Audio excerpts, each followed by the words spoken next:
Things get crazy on paternity court. I feel like, would I have to be on my deathbed to find out, like, if he's not my dad? That's not fair to me. I understand and I respect your decision and your petition and all that paper that you got in front of you, but to me, it doesn't mean it. Miss Johnson and Miss Davis attend court to determine if Mr. Johnson is their biological father. At their mother's funeral, a different man claimed to be their father. Mr. Johnson ruthlessly admits to having paternity doubts, but wishes to clarify 25 years of questions. Another man outside the courtroom also suspects Mr. Johnson could be his father. Ms. Johnson and Mrs. Davis, you are here in court today to finally find out if the defendant is your biological father. You both claim at your mother's funeral a different man approached you and announced he instead is your father. Mr. Johnson was asked if he had knowledge of their mother being unfaithful, or if someone else could be the father of Miss Johnson and Miss Davis. Mr. Johnson confirmed he had suspicions as she told him directly about her unhappiness and her connections with other men while he was working. Did you ever hear anything about their mother cheating, that someone else could be the father? Yes, Your Honor. You did? Yes, Your Honor. What did you hear specifically? Actually, she actually told me. She did? Yes, Your Honor. What did she say? You know, she would tell me, I'm unhappy. You're not spending the time with me. She would go off and be with these other guys. Mr. Johnson affirmed that he raised Miss Johnson and Miss Davis on his own. Even though he had doubts about being their biological father, he stepped up to the responsibility.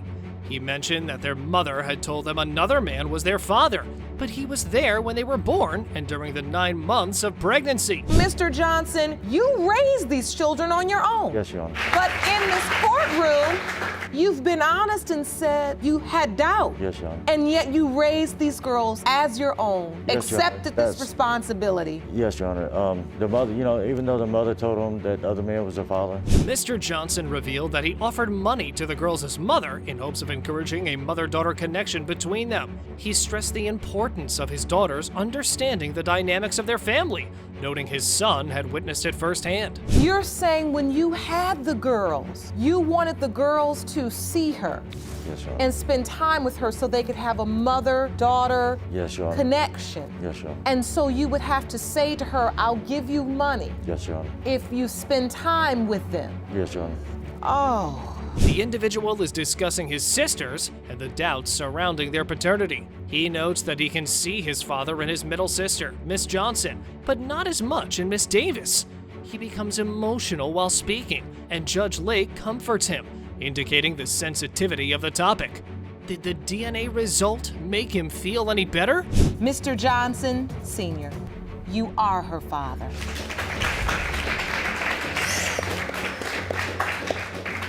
Mr. Johnson, Sr., you are her father.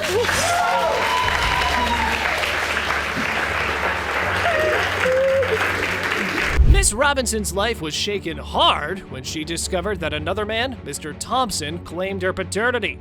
Confused with his situation, she came to court with the man whom she believed was her father, and now she badly needed answers today. Mr. Thompson, you've dragged the defendant, Mr. Fresneda, to court to prove that you, not he, fathered Miss Jasmine Robinson. You've never met Ms. Robinson, but say today you'll prove she's yours. Yes, Your Honor. Mr. Fresneda, you were married to Ms. Robinson's mother. Yes, Your Honor. Mr. Thompson quickly stated that when Mr. Fresneda was away, her mother was sleeping with him, and they quit their thing when Sonia got pregnant. But his family members insisted that he resembled Miss Robinson.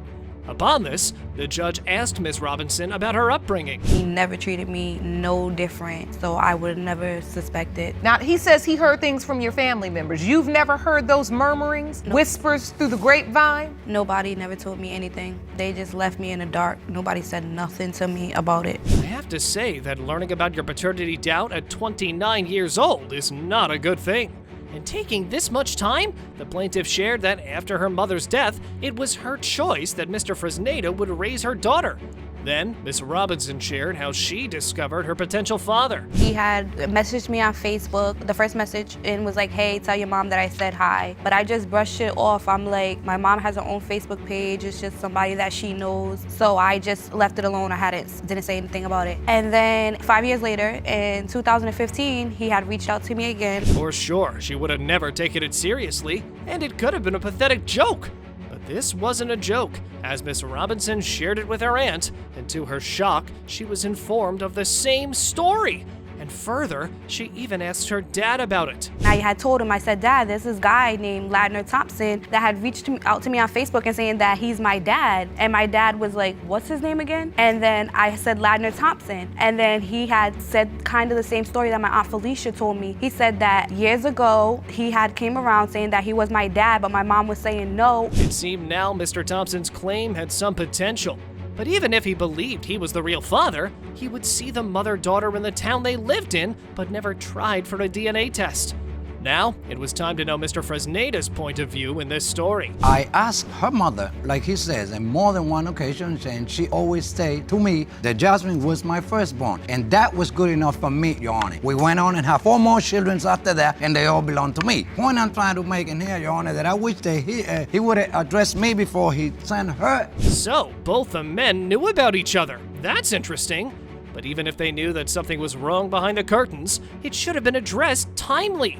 And that's exactly what Miss Robinson argued about it, because she was hurt by this situation. And I feel betrayed, like nobody told me nothing. And my family members that did know about it never stepped up about it, even after my mom passed away. I felt like, would I have to be on my deathbed to find out, like, if he's not my dad? That's not fair to me. I have compassion for you because I've lost my mother as well, and I know what it feels like to be a young woman in the world without your mother. Ugh, I feel her pain. Her whole life has become a lie now, and it wasn't easy for her to accept it.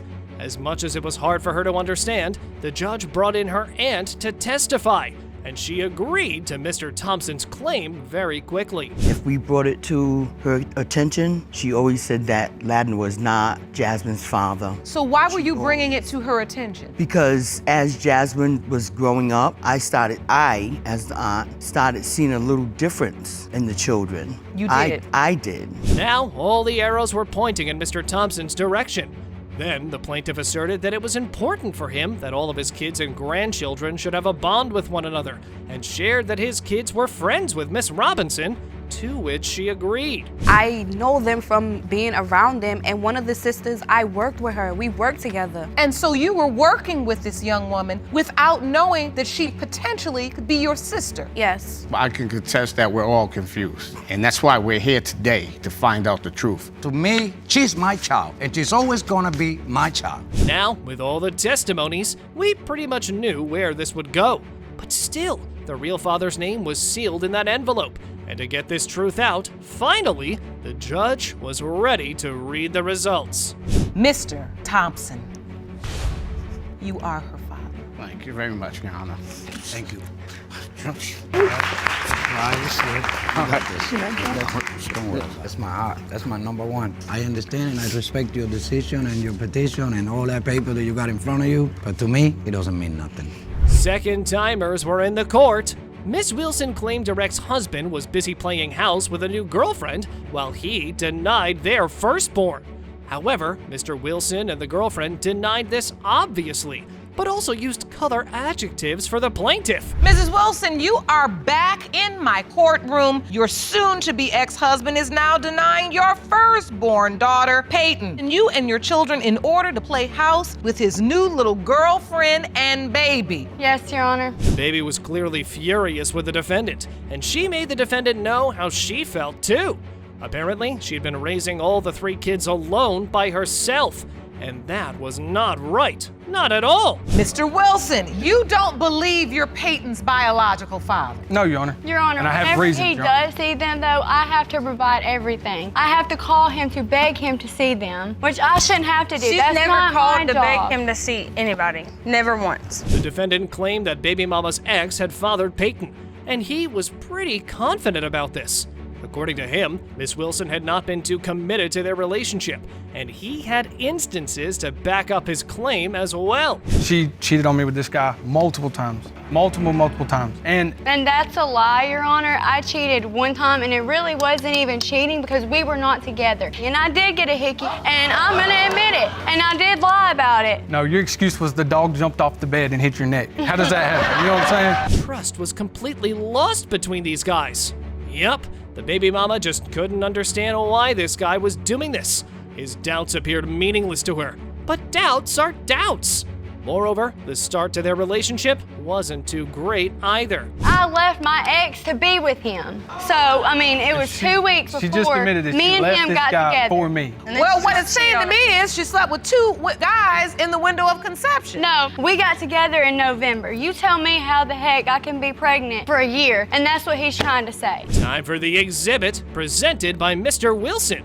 It was a text exchange between baby mama and the other potential baby daddy, as claimed by Mr. Wilson. Miss Haley denied it outright, stating it wasn't her who texted this. Interesting response. She states that he looks just like you. Look at her feet, her eyes, her ears. She's sent pictures of Peyton to this man, and right away, right off the rip, he said, she's not mine. He denied her from the beginning. She said, do you want to get a DNA test? He said no. If she was 100% sure that I was the father, why would she be texting another man talking about my alleged daughter looks like him? DNA or no DNA, baby daddy did feel about little Peyton. There was a bond between them. But even that didn't propel him to actively participate in her life. The girlfriend was too eager to justify that, but that wasn't enough. And Judge Lake blew up at these guys. And this is very real because at the end of the day, you're learning the lessons that those of us who have children, and we know this each and every day, these children gotta eat. They need clothing, they need shelter, they need care, they need an education. I don't know if Peyton's your biological child or not. We're gonna find that out today, but what we do already know is y'all need to stop making babies. Oh, these people definitely needed to grow up themselves before taking responsibilities for growing babies of their own. The fate of little Peyton was at stake, and like every other child, she deserved to have a father in her life.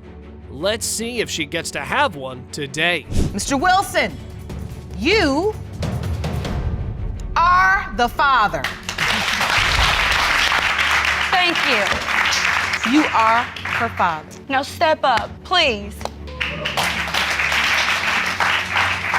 You got to grow up before you can step up. The plaintiff brought the baby mama to court after she ended up tilting his world right off its axis.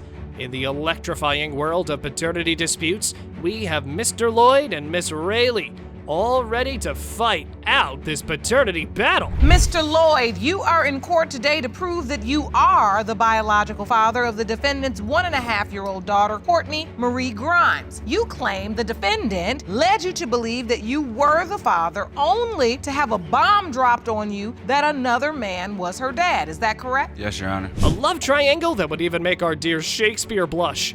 Baby mommy, the mastermind it seemed, was phenomenal at juggling. Her objects of choice, though, were rather peculiar. And so, the drama begins. I had just recently got out of a relationship when I had met Mr. Lloyd. Of course, I was ending my last relationship with the other party. All right, so then you had finished the other relationship or you were still kind of seeing this other guy? We had like just ended. It wasn't even a month apart or a week apart that me and him had ended. Ah, the doubts and reservations. The beautiful aspect of every relationship. Dear God. So the defendant dropped a bomb on the baby daddy, claiming he might not be the dad. Ouch, that sure must have hurt. Her alibi, though? The Super Bowl. And so, the guessing game began. I was ending my last relationship with the other party. All right, so then you had finished the other relationship or you were still kind of seeing this other guy? We had like just ended. It wasn't even a month apart or a week apart that me and him had ended. And we had started getting intimate right there. So how did the baby mama end up pregnant? It's like a reality TV plotline. Baby daddy's excitement, though, soon turned to confusion with a capital C. After the big revelation, he left, but still, the defendant had someone at the hospital with her. And don't forget the baby name crisis as well. That was interesting, and one for the ages. When you told him he was the father, he accepted he was the father, but you say that this window between Mr. Grimes and Mr. Lloyd is only a span of 2 to 3 weeks anyway, right? 3 weeks. 3 weeks? Or 4. Yeah, 3 to 4 weeks. I didn't even know the baby got born. I had to find out off Facebook. The window of conception becomes a blurry mess. No surprise there. Was it Mr. Lloyd or Mr. Grimes? Nobody knew for sure.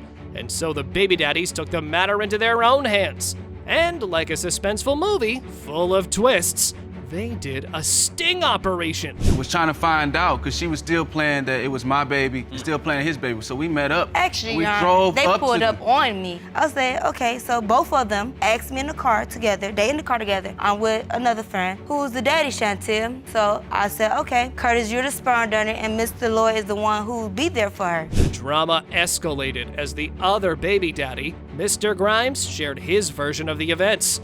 Desperation was the name of the game here, people. And the tension? So thick. Now the second baby daddy had doubts as well. Apparently, the baby looked like the both of them. Oh yeah. Since Shantia been pregnant, she been playing both sides. One minute Corey the daddy, next minute I'm the daddy. Corey about to spend some money on the baby, he the daddy. Like we both still seeing her to this day, you know? So you both still seeing her? We both still seeing Courtney. He been to Memphis more than me. I've been to Memphis 1 time, he been down there 3-4 times. So neither of the baby daddies was supporting baby Courtney. Did you find that surprising? Because I sure didn't. However, the plaintiff was ready to support the baby. On the other hand, you would be surely surprised to know how many kids Mr. Grimes was supporting at the mere age of 23. Dear God! In the heat of the moment, baby mama ended up saying something ignorant. Yikes! She has your last name. Have you been helping to support Courtney since she's been born? I'm gonna tell you like I told Shantia when Corey, Mr. Lloyd got out of her life, I told her give me blood, I give her baby love basically. I'm tired of her playing both sides. I got 6 other kids that I gotta worry about. She's not finna keep playing with this kid. 8. If Courtney minds, Courtney makes 7. These guys were just playing the age-old blame game. Miss Riley broke down and poured her heart out. Yes, girl, let it all out in the court. And while she did that, Mr. Grimes had the nerve to interject. Come on, man. I never told him that he wasn't the father. To hear him say this in court today, he would never, ever speak to me again unless it's about our children. And that's it. It's no more going back and forth because I have been going back and forth with these two for too long. And it's time for it to end. Either I'm going to be one of them or neither one of them. The moment we've all been waiting for. These guys were on the edge of their seats. All eyes were on the envelope. Is it Mr. Lloyd or Mr. Grimes? We're about to find out. Let's take a look at what Destiny planned for the baby. The biological father is Mr. Lloyd. I knew it from the start, you done, bro. Calm down, because the truth is, it's not done. Because you might have another baby, you potentially impregnated the same girl again.